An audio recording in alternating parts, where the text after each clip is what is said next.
Typically, if you want the hybrid version of a car, you're gonna have to shell out some more cash. Then BMW decided, nah. The BMW 530e is the hybrid version of the automaker's 530i, a luxury sedan for folks that want more refinement than a 3 Series, but don't want to drop the money needed for a 6 or 7 Series.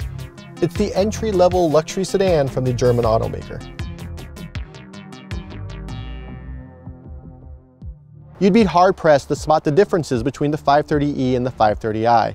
Now, on the E, it has a charging port right up here at front and the eDrive badge on the back. But other than that, they pretty much look the same. What's also the same? The price. The 530e starts at $52,400. The 530i, $52,400. That's a big deal.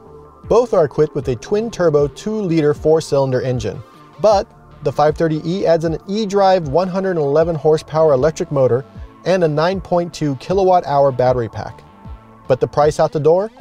It's the same, which is the beginning of something important. That means this car, after tax credits, is less expensive than the gas version, which makes you wonder, why would you buy the gas version?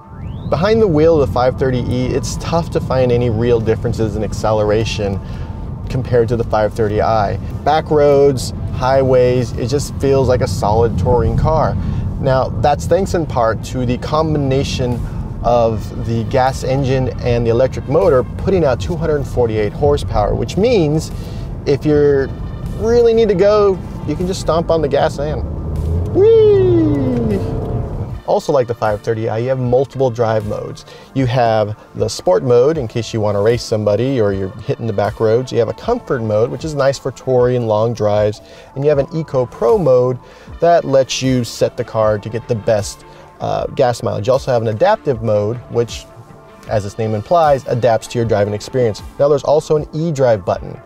This lets you set the car in different eDrive modes. Now, there's Auto eDrive, which sets the car to use the electric and gas propulsion systems. There is Max eDrive, which sets the car to pure EV mode. It's only using the electric motor and the battery. And of course, there is battery control. Now, this lets you either maintain a battery level or set a battery level. So if you're driving on the freeway, batteries are kind of worthless on the freeway. You can set it to that mode. It'll get the car up to 100%. You get into town, you put it in Max eDrive, you're just rolling around on electrons. While in the pure EV Max E mode, BMW says you could probably get about 30 miles range. More likely than not, you're going to get the EPA rated 19 miles of range. During my drives, I got about 18 to 24 miles in just pure battery mode. Now, the 24 miles, that's me babying the car, and I don't typically drive like that. More likely than not, if I were driving this car, I would probably get between 16 and 19 on a daily drive. Now, if you're just doing quick jaunts around town or your commute isn't really that far, there is the possibility that you won't hit the gas station for weeks at a time. That brings us to the miles per gallon. Now, at the high end, it's rated for 72 miles per gallon. That's where you're using the gas and electric mode. At the low end, it is 29 miles per gallon. That's when you're just using gas. Now, driving around the Bay Area, in the city, on the freeway, over the bridges, it varied 40, 50 miles per gallon. While I was on an extended trip, I got about 30 miles per gallon. That's on the freeway. And you know, when you're driving around town in EV mode, you're getting, I don't know, electric miles per gallon, which is really nice. In fact, the only time I felt the difference between the 530e and 530i is on a road trip. The hybrid has a 12.1 gallon tank compared to the gas-only car's 18 gallons. That's a range difference of 116 miles. And it translates into an extra stop for gas.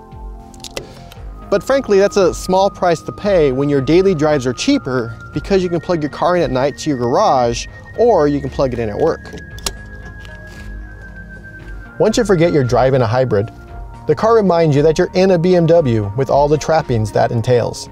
While the 5 Series continues to, well, grow with each iteration, it can still hold its own on the back roads. That's thanks in part to tight steering and the 8-speed sport automatic transmission. With it, I was able to hit mountainous switchbacks without any issues. The car just delivered. Now, it's not an M anything by any means, but it's still a fun car to drive. BMW's infotainment system is still one of the best in the business. Now, with this car, I can use the touch screen, I can tap, can check on things.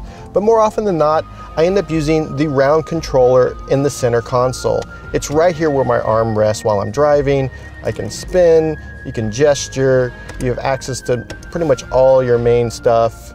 It's just a lot easier for me while I'm driving. I'm not, you know, strong arming over here. Now, you can get CarPlay for this vehicle, but it's an additional $300. Now, considering that CarPlay is available in a lot of other cars, standard, it feels like they're nickel and diming you.